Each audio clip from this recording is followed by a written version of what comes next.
সন্তানের মাকে আন্টি বলে ডাকতো যুবক, আর তার সঙ্গে কিনা বেডরুমেই কাজ।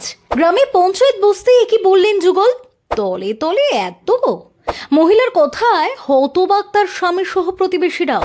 কথায় বলে প্রেম কোনো বাধা মানে না, তাই তো 3 সন্তানের মায়ের সঙ্গে প্রেমে মত্ত হলেন যুবক। শুধু কি তাই, আপত্তিকর অবস্থায় ধরা পড়তে যুগলকে টেনে নিয়ে যাওয়া হলো পঞ্চায়েতে। বসলো সালিশি সভাও। জানা গিয়েছে 3 বছর আগে আলাপ হয়েছিল দুজনের। 8 কিলোমিটারের মধ্যে দুজনের বাড়ি। 3 সন্তানের মা ওই মহিলাকে সম্মান দিয়ে আন্টি বলে ডাকতো যুবক। তবে ফোনে কথাবার্তা সেখান থেকে ঘনিষ্ঠতা বাড়ে।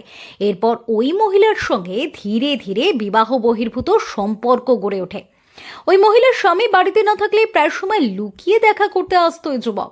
পড়শিরা তাদের এই সম্পর্ক প্রকাশ্যে আনার জন্য তককে তককে ছিলেন। রোজের মতো দিন কয়েক আগে ওই যুবক দেখা করতে আসেন, আর তার কিছুক্ষণ পরে দরজা খুলে ঢুকতেই যুবক ও মহিলাকে আপত্তিকর অবস্থায় দেখতে পান তারা। এরপরে হইচই পড়ে যায়। গ্রামে পঞ্চায়েত বসানো হয়, ডাকা হয় মহিলার স্বামীকেও। সেখানে যখন এই সম্পর্ক নিয়ে প্রশ্ন তোলা হয় এবং তাদের ভবিষ্যৎ পরিকল্পনা কি তা জানতে চাওয়া হয়, তখন যুবক ওই মহিলার সিঁথিতে সিঁদুর পরিয়ে দেন। আর এইসব ঘটনা বোকার মতো দাঁড়িয়ে দেখছিলেন মহিলার স্বামী। তিনি অবশ্য জানান এই বিয়েতে তার কোনো আপত্তি নেই, প্রেমিকের সঙ্গেই থাকুক স্ত্রী, শুধু সন্তানরা তার কাছে থাকুক। ওই মহিলার স্বামী বলেন, অনেক মহিলাকে ওই যুবক প্রেমের ফাঁদে ফেলেছে।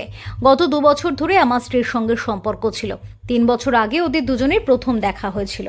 ও আমার স্ত্রীকে নানা উপহার এবং 20 থেকে 30,000 টাকাও দিয়েছিল। এখন পঞ্চায়েতের সামনে আমার স্ত্রীকে বিয়ে করেছে ও। স্ত্রী যেখানেই থাকুক না কেন সেটা তার ইচ্ছার উপর নির্ভর করছে। আমি তাকে খুশি মনে বিদায় জানালাম। আমার পরিবার আর্থিকভাবে দুর্বল, তবুও আমি বাচ্চাদের নিজের কাছে রাখতে চাই না। কাহিনী কিন্তু এখানে শেষ নয়। এরপরে আর এক বোমা ফাটান ওই মহিলা। তিনি জানান, তার কনিষ্ঠ সন্তানের বাবা তার স্বামী নয়, তার প্রেমিক।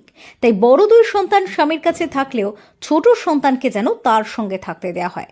মহিলার ওই প্রস্তাবের সম্মতি জানায় প্রেমিক তথা নতুন স্বামীও। বিহারের বৈশালী জেলার এই ঘটনায় রীতিমতো অবাক হয়েছেন স্থানীয় বাসিন্দা সহ গ্রাম পঞ্চায়েতের সদস্যরাও। ফেরো রিপোর্ট, টক টু টাইম।